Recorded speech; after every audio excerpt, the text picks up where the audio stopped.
Kung napapanood mo ito, maaaring ang message na ito ay para sa'yo. Take only what resonates.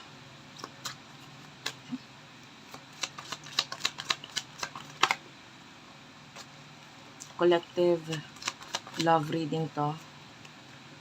So, pwede kang makarelate, pwedeng hindi. Wala tayong specific zodiac sign.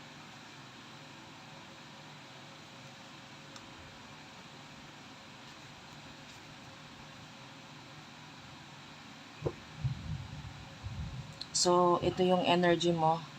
Queen of Swords. Marami ka nang kinot off na tao sa buhay mo ngayon. At maaaring yung pagka-cut off dahil kasi ikaw ay naloko, nauto. The moon, may mga bagay na hindi sinabi sa'yo. No? And nakakakita tayo ng mga connection na we're in with the Page of Wands, pwedeng through chat, through phone call, through ang connection nyo more on sa tawag or sa chat or sa email, ano? Na nakakita ng mga pagtulong na ginagawa mo dito sa mga taong ito, whether ito ay kaibigan, love, na nakikita natin yung pag-iwas mo ngayon kasi mas pinoprotektahan mo ngayon ang iyong sarili. You are the King of Pentacles. Yan. And the King of Cups, you are actually a person na very lovable Hindi ka mahirap mahalin. The Nine of Cups, you do have a lot of success in life na pwedeng maging dahilan kung bakit ikaw ay kamahal-mahal. Kasi you are already successful. Marami kang kayang patunayan. At marami ang mataas ang tingin sa'yo. The Nine of Pentacles, nakikita natin na may mga tao ngayon sa buhay mo na nandyan, hindi man ganun kalaki ang nagiging papel nila pagdating sa success mo, pero at least nakakatulong pa rin sila sa success na tinatamasa mo or matatamasa mo pa. Messages pagdating sa love. For you, you do have here the karmic relationship, the golden mirror, and the last card is Axe. So, at the bottom of the deck, you do have your hammer.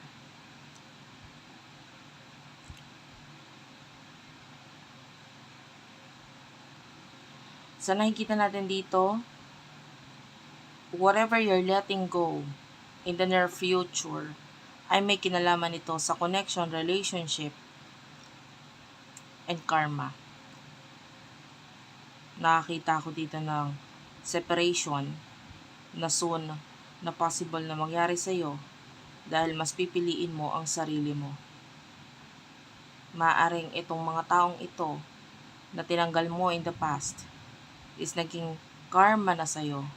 And in the future, meron pa tayong nakitang tatanggalin mo na person dahil isa pa ito na nagiging karma din sa buhay mo or magiging karma din sa buhay mo.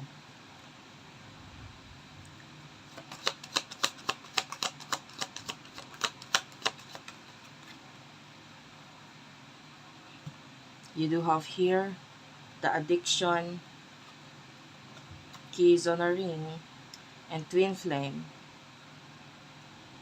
Huwag kang matakot doon sa possible ending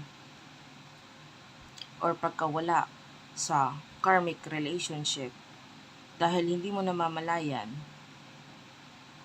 na may taong talagang sadyang nakalaan para sa'yo.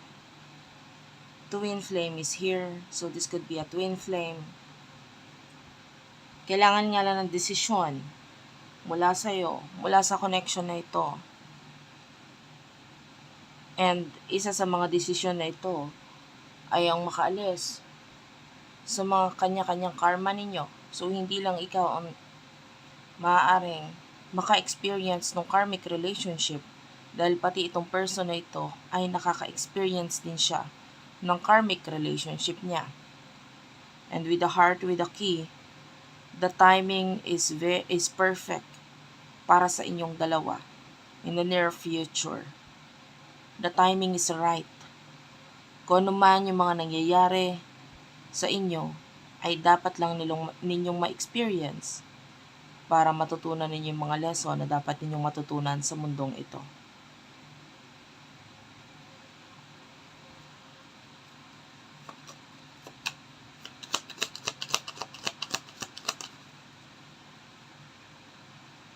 You do have your date, meeting someone new, dating, getting back out there, plan, set a date. So, in the near future, there's a new person for you. With a dragonfly, itong taong ito ang matutulungan ka sa iyong healing. And with the talking, so magkakaroon ng magandang communication sa inyo ng person ito. There's a lot of love, a lot of chemistry. And this is your twin flame. Both of you, magiging masaya lang kayo pagdating sa koneksyon, komunikasyon.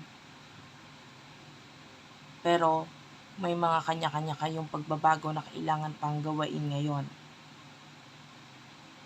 This new person, I can see na maaaring nawala ang focus niya in the past sa'yo. Nasasaktan siya nasaktan siya. With a heart broken. Pero soon, the coffee cup, this is communication, conversation sa inyong dalawa. Once na mas nakafocus ka ngayon sa sarili mo, saka mo may experience yung happiness. Once you choose yourself. And the time na siya ay pupunta or babalik sa buhay mo, you have your hammer. May mga bagay kang nire-rebuild, inaayos sa buhay mo. Na yun yung mas magiging dahilan para mas lalo kanyang gustuhin. Kasi the more you fix yourself, the more you try to love yourself and focus sa goals mo, the more na mas ma-attract mo yung taong ito. Maaaring that time, meron ka rin mga bagay na pinagdadaanan which is ang pag-iwas sa isa pang tao or nagkakaroon ng sabihin na nating separation with the karmic during the time na may pagkikita or pagkakaroon ng conversation, pag-uusap sa inyo. Either one of you or both of you ay nakaka-experience ng separation sa mga karmic relationships sa buhay ninyo. And a lot of transformation, malaking pagbabago ang hatid nito. Pero pagkatapos naman ito, there's a lot of love. Not only sa sarili, bagkus sa isa't isa with this twin flame, with your person. And magaganap na yung engagement ring, which is yung union, reconciliation sa inyo ng taong talagang dapat para sa iyo. Thank you for watching. I love you all and bye-bye.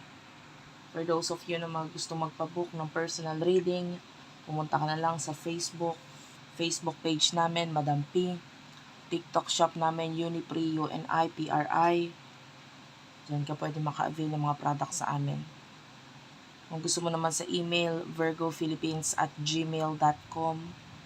Diyan kami pwedeng mag-accept ng personal reading. May mga admin ako na mag-a-assist sa inyo.